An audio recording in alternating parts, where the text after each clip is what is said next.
There she is, the beautiful Golden Dome aglow this evening. Hello, everybody, and welcome to Hour 5 of Notre Dame Day. It's a global celebration of all things Notre Dame. We're broadcasting live from the Grosjean Family Law Studio and the new Duncan Student Center on the beautiful Notre Dame campus. I'm Justine Ward. I graduated from the university in 2012, and I now serve as an anchor host and sideline reporter for Sportsnet New York.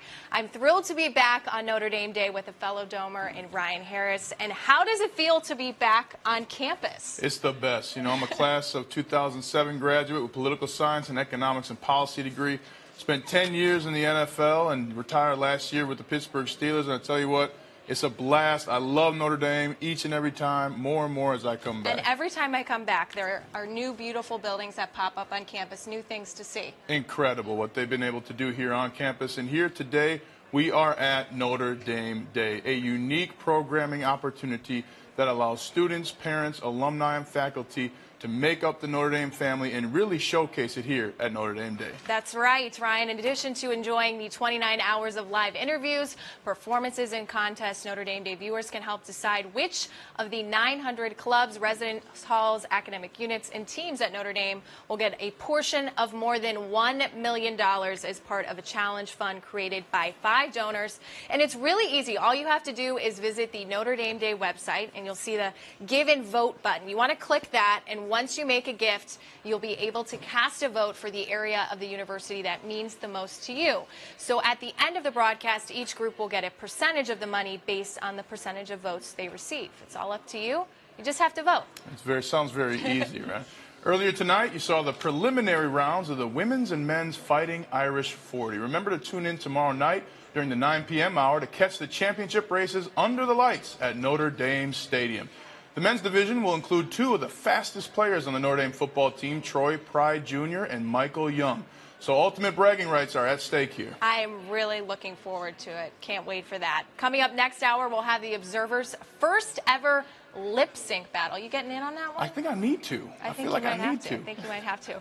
The performances don't stop there. Tomorrow we have an exclusive Notre Dame Day concert from 7 p.m. to 9 p.m. at Layton Hall. Chloe Agnew, one of the original members of Celtic Woman and members of the Chicago cast of the smash hit Hamilton, will be performing for us live. This is a once-in-a-lifetime opportunity. So if you're in the Michiana area and you're watching this, be sure to get your tickets at the DeBartolo Performing Arts Center ticket office starting at noon tomorrow. And if you want to know what's coming up on our broadcast, you can always look at our complete broadcast viewing guide at our website at notredameday.nd.edu. And all that, we haven't even touched on the amazing stories we have for you this hour, including a look at the Notre Dame Club of Chicago's Veteran Initiative Committee, an interview with the actor charged with bringing the university's founder to life, and we'll check in on an accounting professor who's about to finish his one-day 30-mile walk. Yes, 30 miles. Our first guests bring a whole new meaning to the phrase a family affair. But before we get to that, let's get an update on how the voting is going from our social media center. Hey, guys. Hey, thank you guys so much, Justine. You've been with us all these years. Thank you so much. And Ryan, class of 07 is having a big day today. Thanks so much for being here. And thanks to all of you for watching, getting us over that 14,000 gift mark, wherever you are in the world, giving and voting on Notre Dame Day for the things at Notre Dame that mean the most to you. Now, I promised at the end of the last hour I would take us quickly through the breakdown of our 1842 challenge. We've done it for the last 3 or 4 years now. An additional $1,842 to the top performing Notre Dame club in each of the Alumni Association size categories. So Group AA, these are the biggest of the bigs. You can see number 1 right now, the Notre Dame Club of Cincinnati. They are there out front every single year. Notre Dame Day has become such a huge part of that club, and they've been able to deliver over $20,000 to deserving local Cincinnati students attending Notre Dame in the last 5 years. So they've really used Notre Dame as a platform to do so much good work for their scholarship. They have 409 votes right now. It's commanding. But here's a Club of Atlanta, 144 votes. Then Houston, 113 votes. Detroit, 104. Los Angeles, New York, you're under 100. Chicago, you're under 25. You guys are huge clubs. We know there's so many of you out there.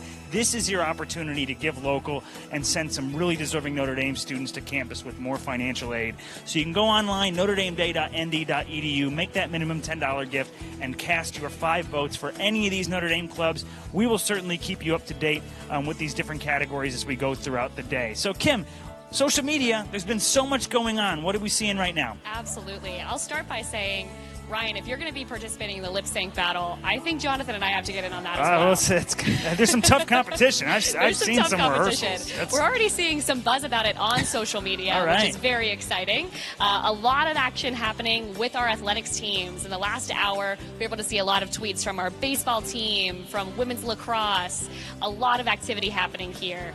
If you have a club, if you have a sport or an area of interest on campus that you are passionate about, now is the time to tweet. Encourage people to vote. Encourage people to get involved with Notre Dame Day. This is a great way to do it, and it's a fun way to do it too. Who doesn't like Instagramming, going on Twitter? It's a great way to get the word out with your family and with your friends.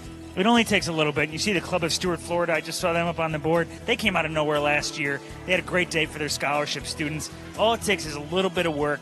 We still got so much time ahead of us. That's what's happening here in the Social Media Lounge. Let's send things back upstairs.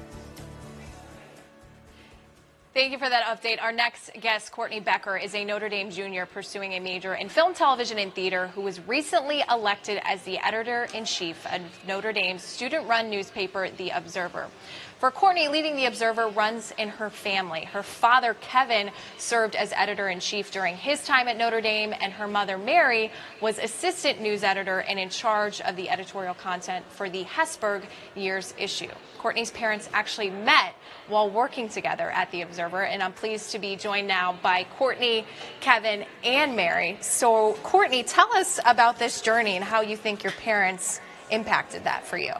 Well, I always knew I wanted to come to Notre Dame, and that's probably largely due to my parents. And I started working in student journalism in high school and just kind of fell in love with it. And I remembered being really little and my dad bringing me into the La Fortune Student Center to show me his name on the plaque of all the editors-in-chief. Wow. So I really just kind of came in here with working for The Observer being a goal. So when you got the news that you were the editor-in-chief, who did you call first, mom or dad? Or was it a joint FaceTime situation? I called my mom and told her to put it on speakerphone. So Okay. she might have been tipped off first, but they both found out at the same time. Okay. And are mom and dad here? Do we have them? They were supposed to be on video, but okay. What was their reaction when, oh, there they are, Kevin and Mary, hi! Hey. What was your reaction when you found out that Courtney was elected editor-in-chief, being a part of something that has meant so much to both of you? Oh, we were thrilled for her. It was very exciting, and we knew she was going to love it, every minute of it. We knew that when she joined The Observer her freshman year. So this was just more of the same. It's very fun.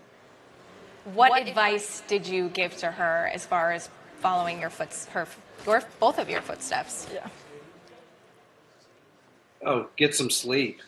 I mean, it's a long journey, and I think for me, hearing she was the editor is like, probably Mike Golick seeing his kid put on the Notre Dame uniform for the first time. Aww. And I think that's really what it's like when you spend a lot of time on campus trying to impact student lives, and she's doing the same thing, and it's just a great opportunity to watch her have that experience, and it's one of those things that Notre Dame gives you.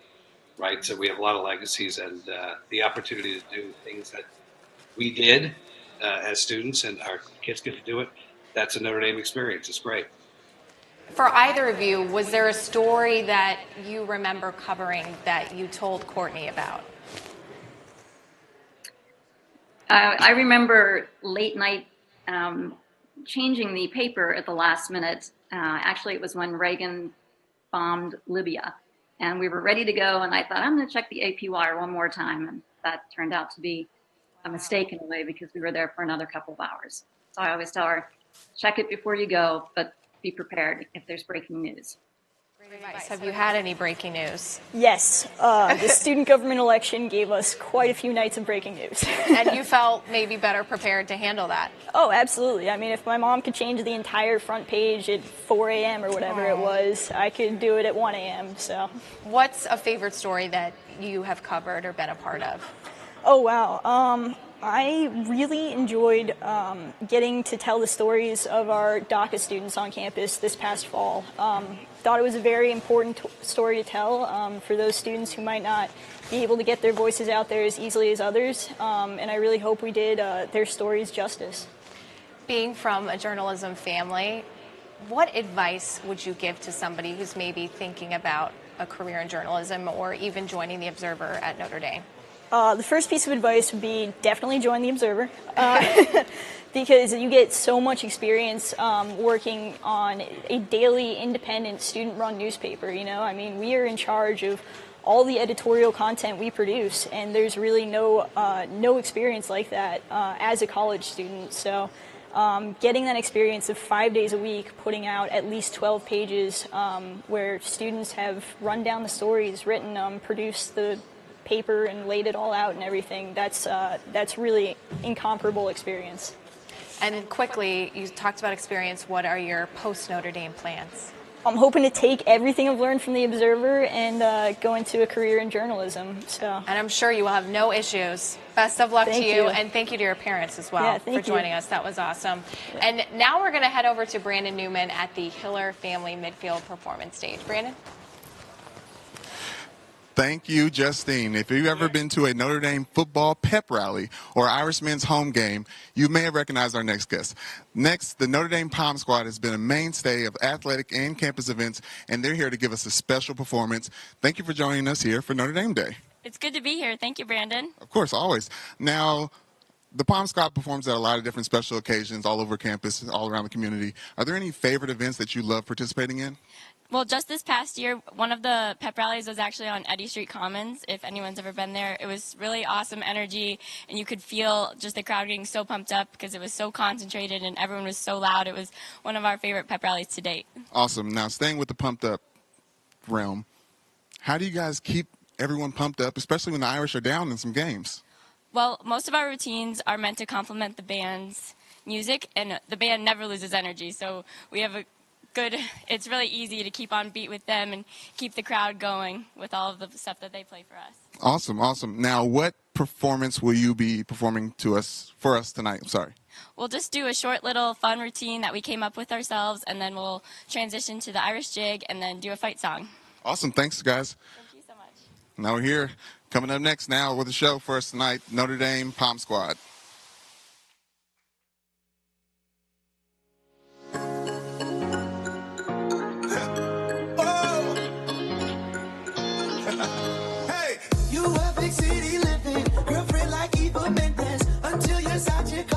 Saying she might be pregnant. Now you're alone and crying. Inside you're slowly dying. Cause magic Mike just got your key. That's how you know you messed up.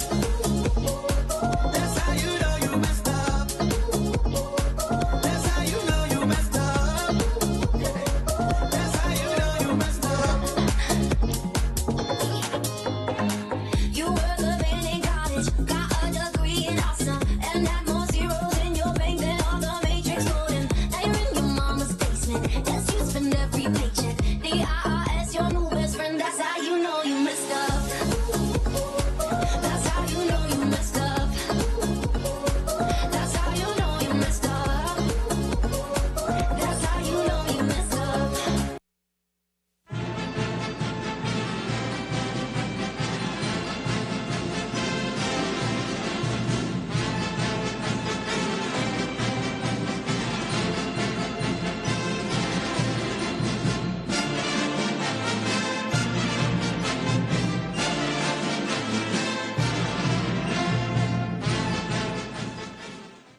Oh, my God. Awesome. Thank you so much, guys. That was awesome. Thank you for being here.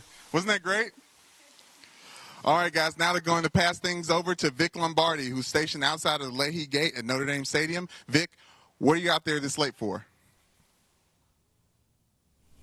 I guess I'm in charge of the calisthenics portion of our program. Earlier tonight, had some fun with the guys who ran the 40-yard dash, and now a gentleman who walked 30 miles today around campus. Mike Myers, who's a professor at the business school, accounting, correct? That's right. Walking a long distance in a circle cannot be easy. Can you tell us why? Well, the idea was to raise money for a water well in the landlocked African country Burkina Faso. It's one of the poorest countries in the world, and the idea was if I could, make a difference in a village, that would make a significant difference for that village. So, I guess if you want to know the history of it, of why I started doing this, a few years ago in church, this 12-year-old girl came and talked about how she had raised $2,000 for a water well, and I started talking about how poor Burkina Faso was, and that the average lifespan was 50 years old, and that the average annual income was about $400, and 1 out of 3 children died before the age of 10. At the time, my daughters were twin 7-year-olds and a 5-year-old, and I could not imagine having to bury one of them. So on our way home, my wife was like, well, we need to do something. And so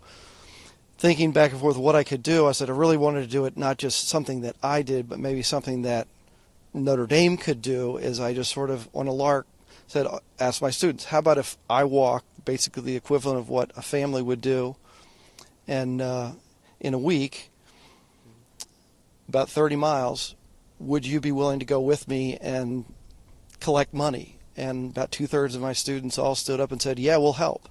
And so they went off collecting money, and that first year they collected over $5,000. And so that was enough for more than 2 wells to be built. And so when a village gets a well, it's really an inflection point. So rather than the kids and the moms going off and getting water, now suddenly they can be home as a family. They can get water in their village. They can go to school. They can learn a trade. They can actually have a life that they otherwise wouldn't have. It would simply be a subsistence lifestyle. So being able to do this has been a significant, I think, improvement in a number of villages. So 30 miles today. What time did you get started? What time did you get done? So I started about 6:20 this morning, and finished about 4:40. And how you hold it up? Yeah, my feet hurt. Do you have to work tomorrow? Yeah, I gotta teach tomorrow, guys. 12:50. We're heading class one time. Well, you don't have to stand in class. You could sit while you teach tomorrow. I stand, I pace, and I yell. So we're doing it all. Mike, that's a noble cause and a wonderful effort, and all of us in the Notre Dame family, thank you very much. That's pretty cool. Thanks, I appreciate it. Mike Myers. Hey, Ryan Harris knows something about icing up. Go ice up, son. Ice up. Right, Ryan? Right, Vic, but make sure we get Mike some sunscreen. He looks a little burnt right there, all that walking. Well, now we're joined by 2 proud sons of Sorin College, sophomore Xavier Lazinski and Matt Usidich. I got it right? Matt and here, they're the masterminds behind Sorin's new Mass and Cheese Residence Hall Specialty Mass. They're here to tell us about this unique and delicious community event. Xavier, Matt, welcome. Thank you very much, Ryan. So let's start with the Notre Dame Hall that you're in, and as well as your favorite Notre Dame memory.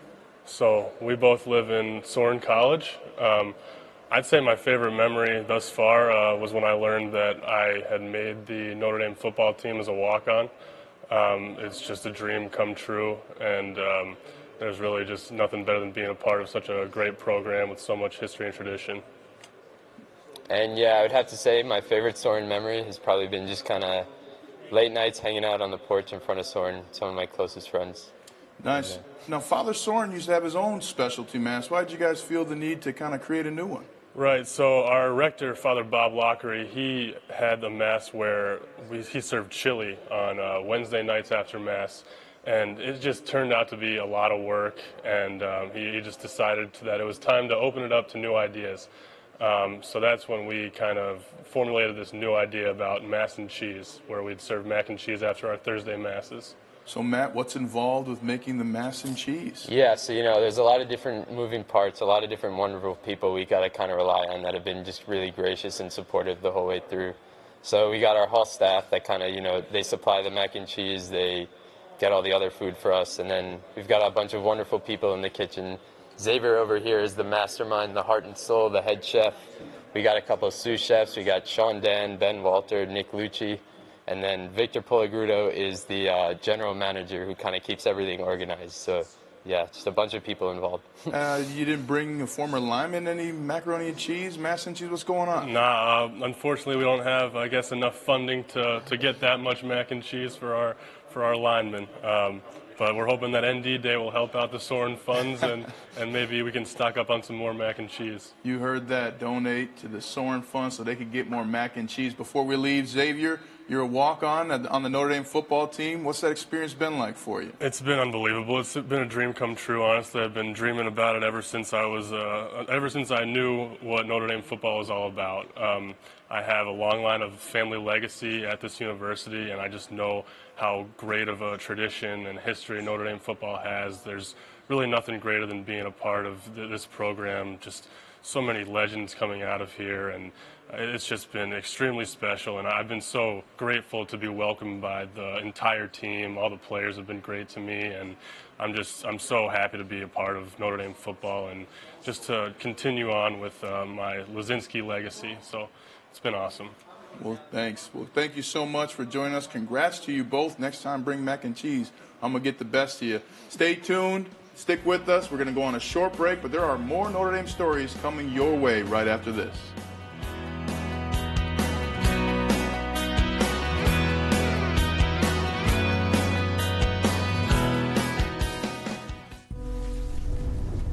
On March 8, 2014, while riding my snowmobile, I hit a hole in the ice, was thrown 80 feet through the air, and suffered a cervical 5 spinal cord whiplash injury, rendering me an incomplete quadriplegic. When you're suddenly paralyzed, one of the first thoughts that goes through your mind is, will I ever walk again? And will I ever be normal? Walking becomes an obsession, every step forward momentous, and when you hit a plateau, it can be devastating. At the University of Notre Dame, Professor Jim Schmiedler is using robotic analysis to help individuals with spinal cord injuries learn to walk again. Individuals with spinal cord injury have difficulty in how they use their hip and knee joints to absorb energy on each step. Our robots face similar challenges. By using tools from robotics to model human locomotion, we can better understand the deficits these people must overcome in relearning to walk. In collaboration with neuroscientist Michelle Basso at The Ohio State University, Professor Schmiedler is helping validate downhill training, an innovative technique to help individuals who had plateaued in their recovery. Jim's work in robotics has been critical in helping us improve therapeutic techniques for people with spinal cord injury. His engineering expertise is bringing a whole new perspective to our team. This research has potential to have a real impact on people's lives. My hope is to help all those who have stalled in their recovery. These people have overcome tremendous hardship, and we don't want them to just get better on the treadmill. We want to improve their quality of life. The University of Notre Dame asks, what would you fight for? Fighting to walk again. We are the Fighting Irish.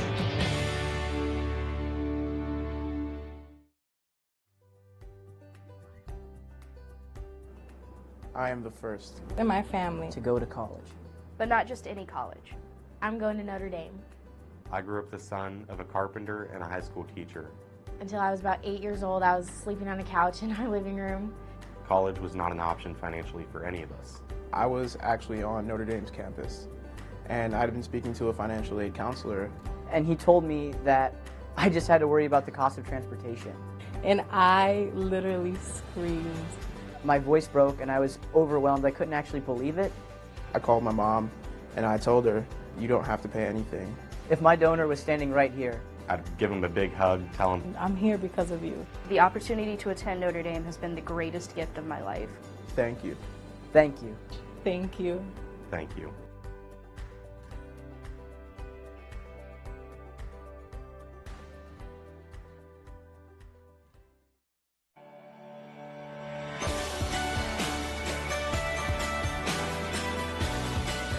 the beautiful Hesburgh Library as Touchdown Jesus watches over us all. Hello and welcome back to Notre Dame Day, everybody. I'm Justine Ward.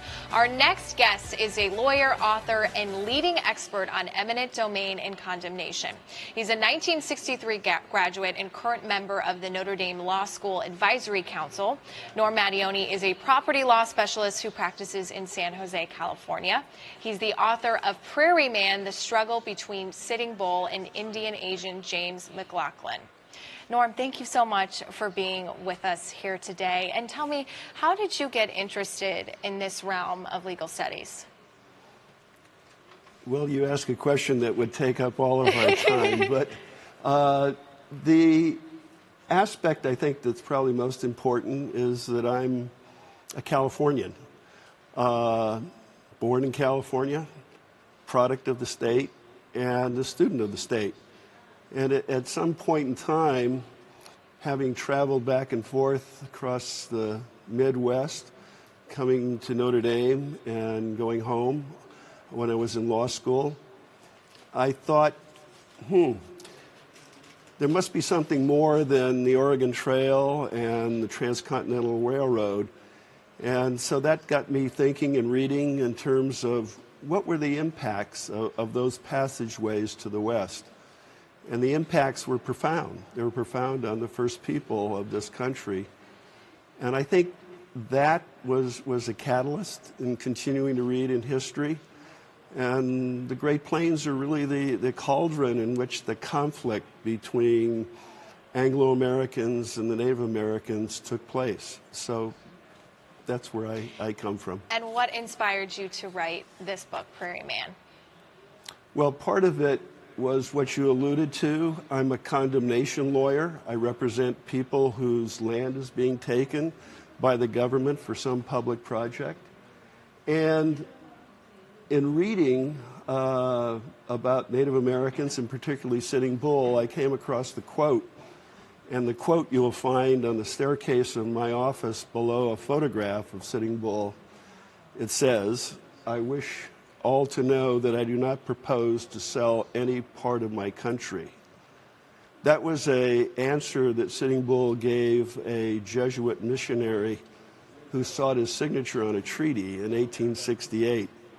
And it really set the tone for the story, and the book is really the story of his reservation years, where he's not getting along well with the United States policies for Indians on the reservation. He's in a conflict with his agent, James McLaughlin, Catholic, Irish, Scotch, who subscribes to the policy of the era, assimilate or vanish, or in some missionary terms, kill the Indian to save the man. Sitting Bull rebelled against that. Would you say that the average person knows less about Native American history than they should? I definitely would. Having written a book and attempting to publish yet another book, I think that's a big misstep for the average American in knowing about the history of this country. And tell me about that second book. You have a new book forthcoming, Ghostman Conspiracy.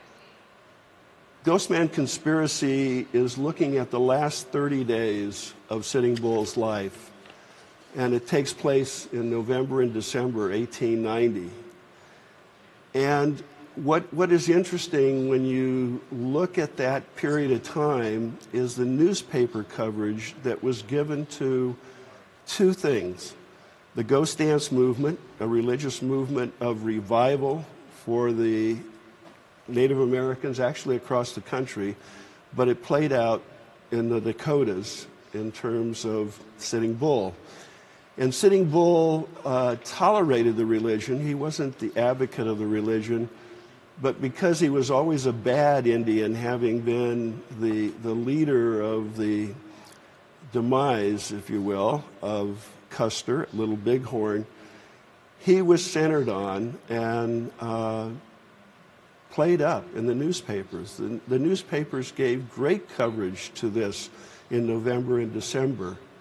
And the government The conspiracy aspect of the story is the Indian Bureau, the Army, Congress, all centered on suppressing the ghost dance religion and taking Sitting Bull out.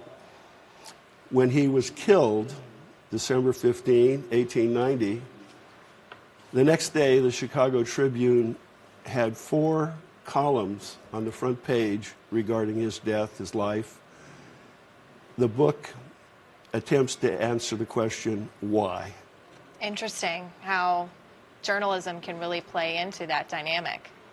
You see the same thing play out today. Yes. Well, if you want to read more about that, your new book, Ghost Man Conspiracy, is coming out soon. And your current book is out, Prairie Man. Thank you so much for coming on here today. We really appreciate it. And we know you were very active with the Notre Dame law community here. So. All right. Thank you, Norm. Thank you. And now we're going to go downstairs to Joe Theismann in the Hiller family middle field set. Hey, Joe. Thank you, Justine. It's back down here to do a few more interviews for the evening. Looking forward to it. Our next guest is a true inspiration. In 2012, Judy O'Connor's son, Marty, suffered a life-altering spinal cord injury that left him paralyzed from the neck down.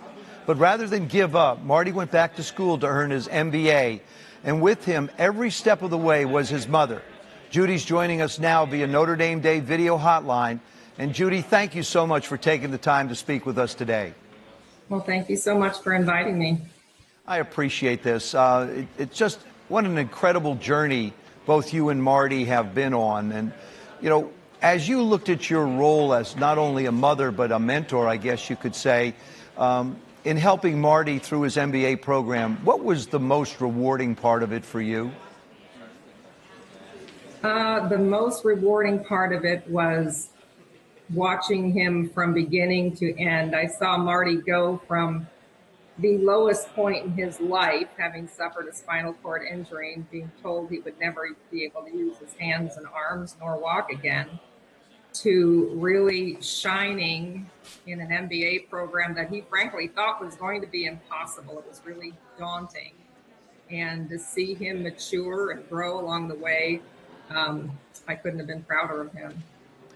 You know, people see what you've accomplished as a mom helping your son out, but were there any periods of time where it just became almost overwhelming for both of you as you moved through this journey?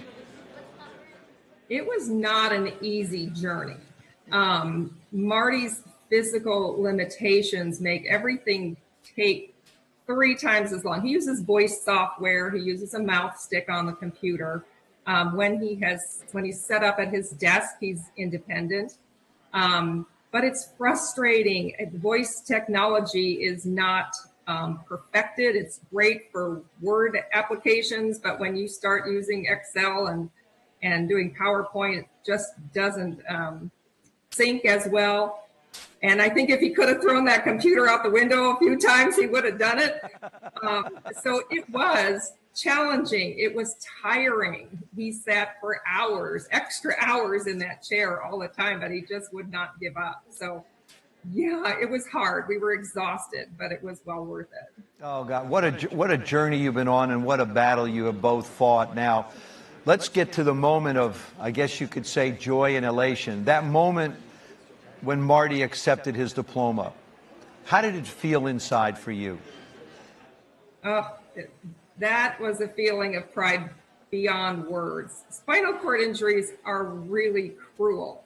In a heartbeat, your life as you knew it stops.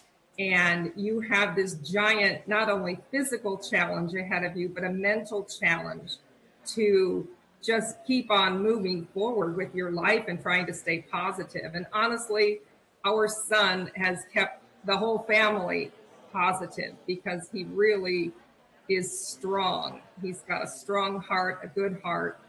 And to see him earn his degree, kill it with his grades. He was nominated by the business school as their outstanding graduate student of 2017. It was beyond words. I was walking on air. Well, I understand you were walking on air when Marty received his degree. Now tell me about your personal surprise. Oh my goodness. I had positioned Marty so he could get his picture taken, having received the degree, and all of a sudden the dean was ushering me up towards the front of the stage, and I couldn't understand if I was in the way or what I was doing wrong. But then I heard the announcer saying that they were honoring me with an MBA as well, an honorary MBA.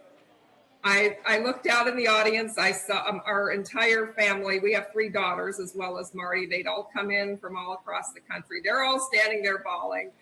I saw the students that I had become friends with during the whole process. They were standing and cheering.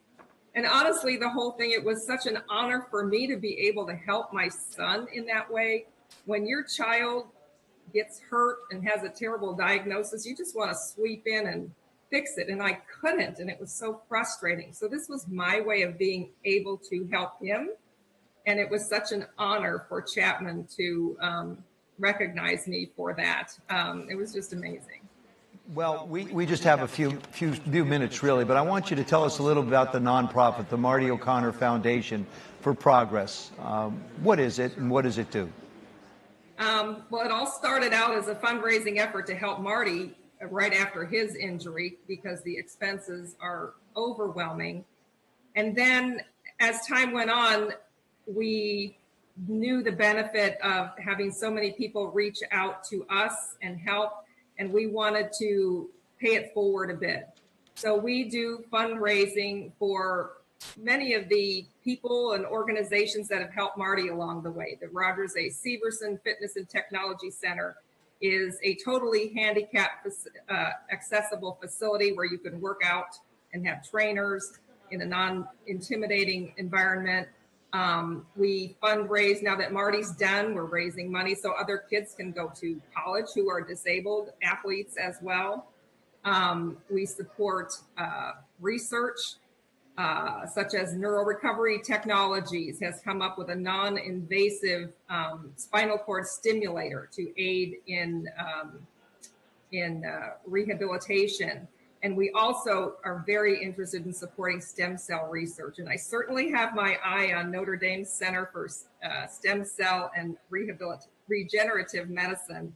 They are using adult stem cells ethically in order to come up with cures for diseases that previously people didn't even dream of. Eventually, they'll be able to inject stem cells into the spinal cord injury site, and hopefully the body will be able to heal itself.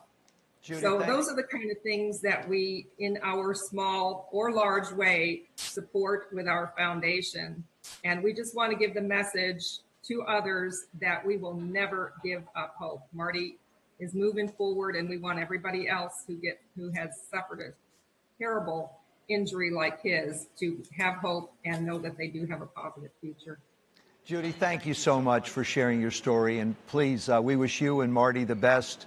And now let's go back to Ryan Harris in the studio. Ryan? Thanks there, Joe. I'm here with Notre Dame senior and Morrissey Hall resident Owen Fitzgerald, who after graduation in May will be moving on to Notre Dame Law School. And Owen is the recipient of the Reverend Michael D. McCafferty Law Fellowship, named in memory of the highly respected and well-liked law school faculty member and administrator. Owen, welcome to Notre Dame. Thank you very much. Upon receiving the McCafferty Fellowship, what was your reaction? I was just super thankful. There were a lot of different places that I thought about going, but I really wanted to come here, and when I got that offer, you couldn't beat it. So I had no choice but to come here, and it was a great opportunity. So why did you want to stay and be a double domer? Why not go somewhere else for law school? I love it here. There's not a place I've ever been that's as fun to be as Notre Dame. I've met great people, great professors. It's just a great place. You can go to Mass whenever you want. You can go to the lake. You can go a million different places, and it's always a wonderful place to be. Now, you're an active member of Morrissey Hall, but I hear you have a funny way of how you chose your dorm. Oh, right now I'm a senior, and I didn't want to be an RA, but I wanted to be super involved. So I decided to get a room right next to the main door so I could keep my door open, have people walk back and forth, and get to meet as many of the guys as possible. So it worked out pretty well, and got to meet a bunch of new freshmen and got to stay pretty close in touch with everyone in the dorm all year. Are you looking forward to building that type of community feel when you go to law school? Absolutely. It's going to be tough to go to a new place, but I know that I have all these connections at Notre Dame as an undergrad. that I can take off to law school as well. So I'm looking forward to it. You're going to be graduating here in a couple weeks. Mm-hmm. What sticks out to you the most when you look back on your undergraduate days here at Notre Dame? It's definitely going to be the people. I'm still super close with 4 of the guys in my section freshman year. So 2 or 3 of the guys down the hall are my best friends still in Morrissey. And I know that I'm going to stay in touch with them forever, even if they go off and do other things all over the country. So it's a good time. Now, you're from Northern California. Do you have any friends in California there in Morrissey Hall with you right now? No one from Morrissey in California, but maybe I'll get some Morrissey guys to come out to California and join me at some point. That'd be a fun time. And then we talked a little bit before we got on here. You have some big dreams after law school, don't you? We'll see. Maybe politics are in the future, maybe not, but I'm a poli-sci guy right now, and I hope to do a good enough job in the future to maybe get a few votes and see if people like me enough to put me somewhere special. So, real quick, poli-sci was one of my majors. What was your favorite political science class you've taken so far? Professor Darren Davis is definitely my favorite professor. Race and politics was very interesting, and media and politics was also great. So shout out to Darren Davis. Race and politics class. Race and good politics class to was name great. Right now, my Absolutely. man. Look at you. You're a politician already. Well, thanks for joining us, and stick with us. It's time for a short break. But when we come back, we'll hear from more of the Notre Dame alumni bringing Father Soren to the stage, so stay tuned.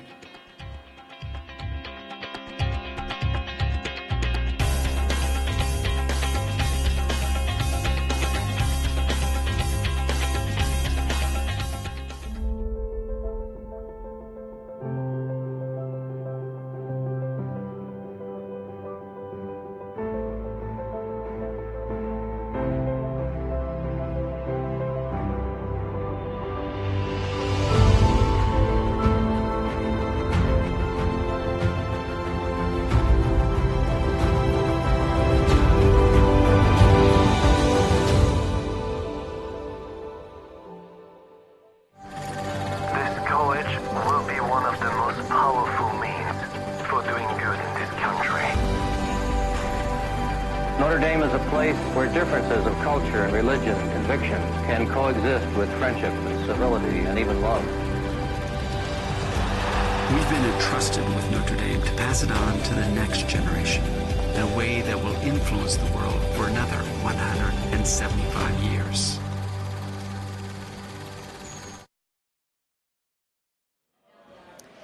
Welcome back to Notre Dame Day. I'm Joe Theismann. Our next guest is the star of Soren, A Notre Dame Story, a one-man play about the dawn of the University of Notre Dame as told by the intrepid Holy Cross priest who founded it, Father Edward Soren. Matt Goodrich, 2009 Notre Dame graduate, star of Father Soren. Matt, I had a chance to see your one-man show today, and it was absolutely incredible. I want to tell you, I sat there in awe and watched you perform. And one of the things that stood out to me, and I think every Notre Dame student should see it, anybody that loves the University of Notre Dame should go see Soren, A Notre Dame Story. You did a fabulous job, but what amazed me was how you took it from the young Father Soren all through the 70 minutes or so to at the end you felt like there was the man who had spent 40 years at the university. I think it's an amazing talent to be able to not just play a character, but take a character through decades. I thought you did a fabulous job. Thanks, Joe. Thanks a lot. You enjoy it? I do. I love it. Every night is different. Every crowd is different. It's a privilege to be here. It's a privilege to be playing the part, and it's a joy. It's great. What happened when they approached you about the role? Well, Patrick Vassell, who's the director, is a good friend of mine, and we went to undergrad together back in 2007, 2009, and he told me he was working on this play about Father Soren, and he needed an actor to help him in the developmental phase with a reading of it, so he and the writer could hear it out loud. So I helped him with that, and then he needed an actor to help him do a producer's read for the powers that be on campus here and for the Congregation of Holy Cross. I sense a rhythm coming here a little bit. And then I did that producer's read, and then after that they said I guess he'd be all right for the real thing, so they went with me. That's great. What other roles have you had as an actor? Professionally, after I graduated from Notre Dame, I went to Cal Arts to get my master's in acting, and then I went to New York right after I graduated, and I was in a couple Broadway shows, The Nance and Picnic.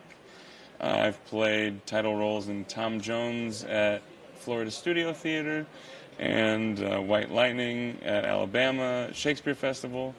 I've been fortunate enough to go all over the country a little bit. But you've never done a one-man show? Never before. What is the difference in preparing for a one-man show? And this may be a simplistic question, but what's the difference in preparing for a one-man show, say, for some of the other roles that you've had? Sure.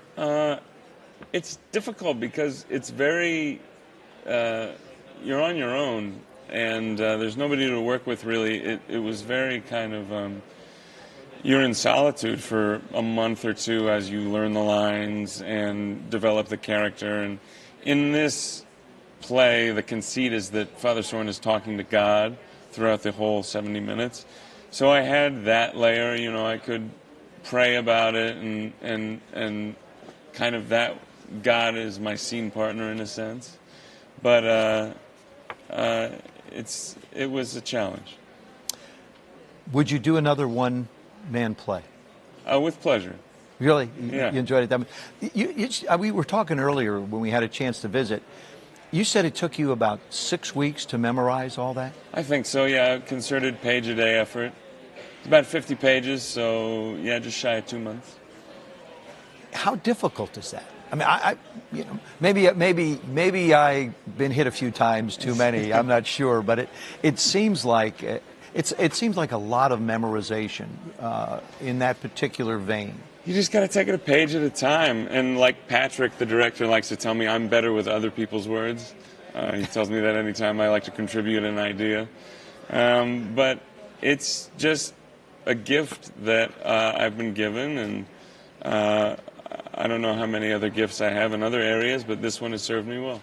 What was it like being asked to play a Notre Dame Father Soren, being a Notre Dame graduate, knowing the impact that not only it would have, I think, on Notre Dame students and people who love Notre Dame, but I think everybody in general, anybody that loves a play should go see this. But again, the association with Notre Dame makes it special. But how did it feel? I still don't think that it's quite hit me yet. I know that I'm making an impact, and I know that the play is important, but I'm just coming to do my job and to tell the story as best as I can.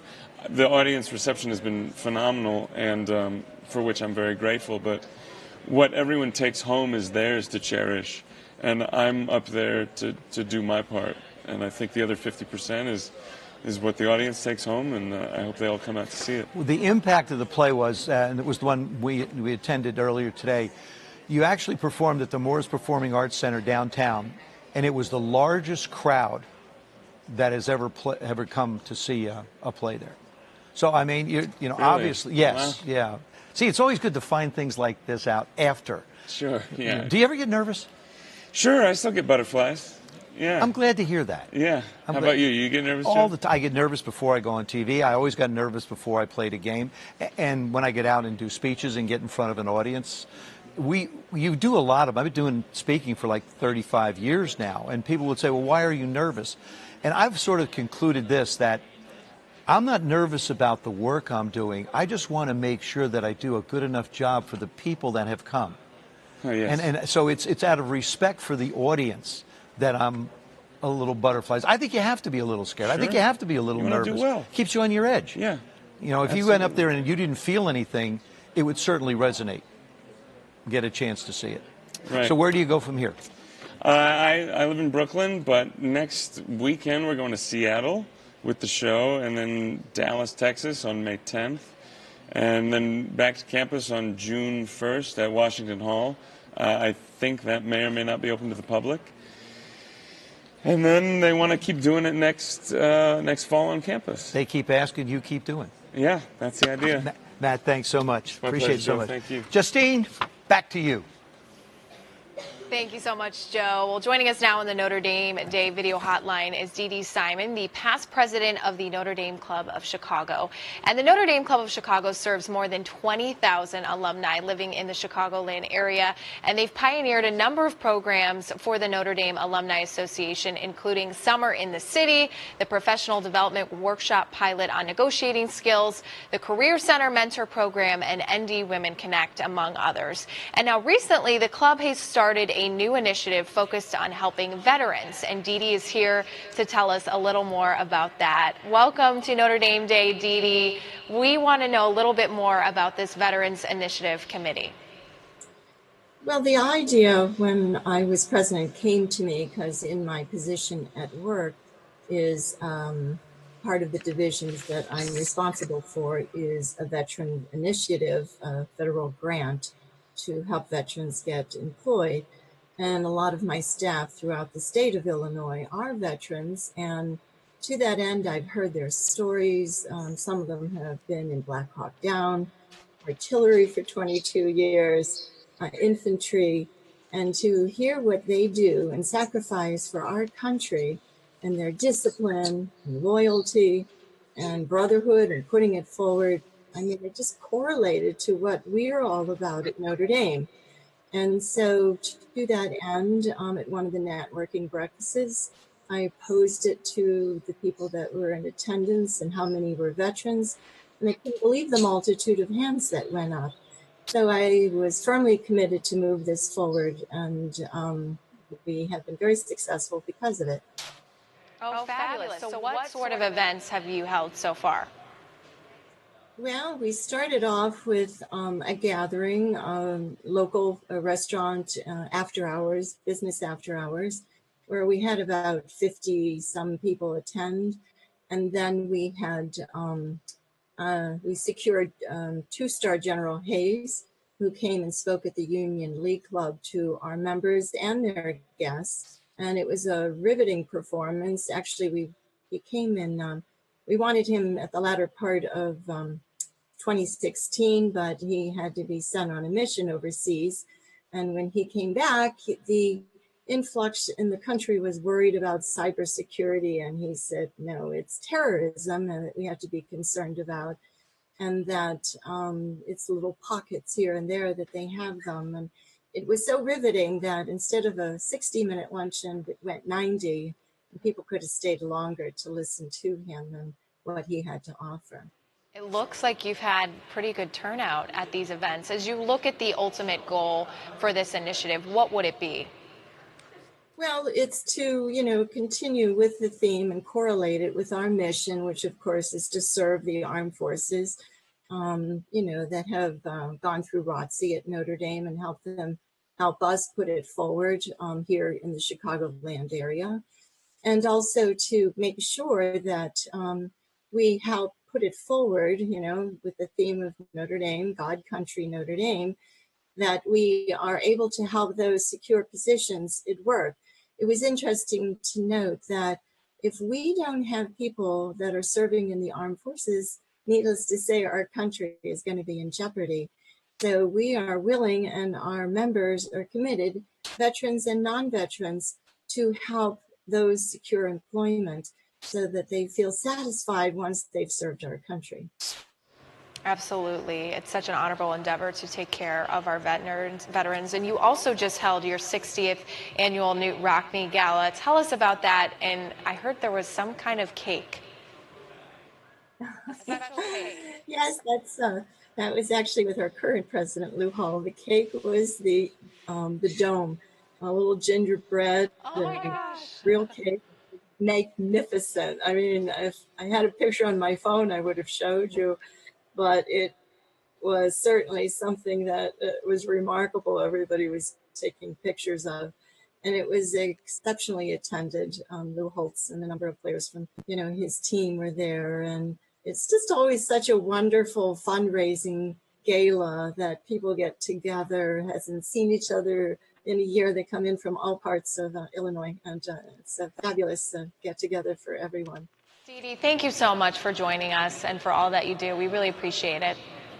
Yes, of course. Go Irish. All right, take care. And can you believe it? We're already at the end of hour 5 of Notre Dame Day. But before we go, we're going to go back down to our social media center and check in how those votes are tallying up.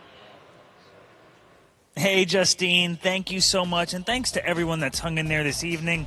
We're just getting started with Notre Dame Day, but thanks wherever you are around the country, around the world, for participating in the 5th annual Notre Dame Day, the biggest event of its kind in higher education. We have crossed 15,500 gifts, just a staggering number in such a short period of time. If you haven't done it yet, make that minimum $10 gift, and you can cast your 5 votes to help distribute this year's $1.1 million challenge fund. It's the largest one we've ever had. There's more at stake than ever before. If you've made your gift and you've gotten your 5 votes, now's the time to start activating friends, relatives, aunts, uncles. We're going to see a ton of that tomorrow. I think a lot of the competition, a lot of areas that we have that are up for gifts and votes are seeing very tight races, and it's going to get tight tomorrow. As I mentioned, we're going to keep going through our 1842 challenge with different Notre Dame clubs of various sizes. Last hour, we did the big ones in Group AA. We're still waiting on Chicago to really make a move this year. They're past their Rockney Gala. This is another opportunity to drive thousands of dollars to the local club scholarship. In Group A, which is one step down, we have, I believe, let me see, the Club of Eastern North Carolina is in the top spot right now. If they hung on to that, they would get an additional $1,800 for their club scholarship at the end of Notre Dame Day. Also, Notre Dame Club of Phoenix, 164 votes. Lake County, Illinois, we always see on Notre Dame Day, so thank you guys again for being a part of this. Long Island, Cleveland, Orange County, 58 votes. Now, Orange County's had some big years for us, and this is a slow start, so maybe they're planning something later on, coming tomorrow, something more coordinated. We expect to see a lot more out of Orange County. They usually dominate this category, so it's going to stay very close. As I mentioned, if you haven't done it yet, make that gift. Cast your 5 votes for this year's $1.1 million challenge fund.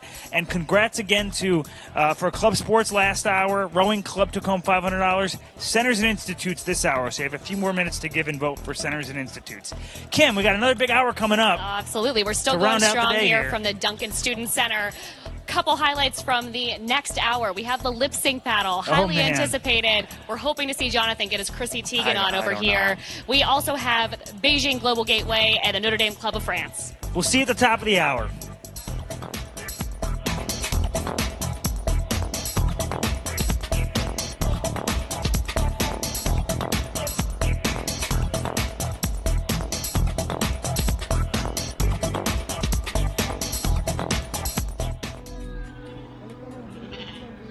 Life is tough in Dandora. Crime thrives here. It's also the location of the city's primary dump site, an environmental hazard. I started selling fruits to support my family when my husband's work was not going well, but I had problems. I work outside and had to close up in bad weather. My fruit would rot if it sat too long, and when business got bad, I had no money for new inventory. I didn't know what to do. In conjunction with Notre Dame's Ford program in Human Development and Solidarity, a team of Notre Dame economists examined wealth and poverty in Dandora, Kenya. Many people in developing countries run small businesses, and often international aid is injected with little effect. We wanted to understand why these businesses weren't thriving or even surviving. Kenya is my home. It was wonderful for me to apply my classroom learning to real-world challenges. Specifically, working to understand and break the cycle of poverty that strangles poor communities in my country. Notre Dame's study compared the impact of teachers versus mentors. One group of small business owners received formal classroom training, while another group received a mentor from the local business community. My mentor, Lina, encouraged me to sell nuts during the cold season. They don't go bad as quickly as fruit, and it was her idea for me to open this cafeteria. The businesses run by women who had mentors yielded the best results. Their profit increased by 40%, and that's amazing no matter where in the world you're doing business. Thanks to my mentor and thanks to Notre Dame, my business is thriving. Now I can afford to feed my children and send them to school, and that brings me the greatest joy of all. The University of Notre Dame asks, what would you fight for? Fighting to end poverty. We are the Fighting Irish.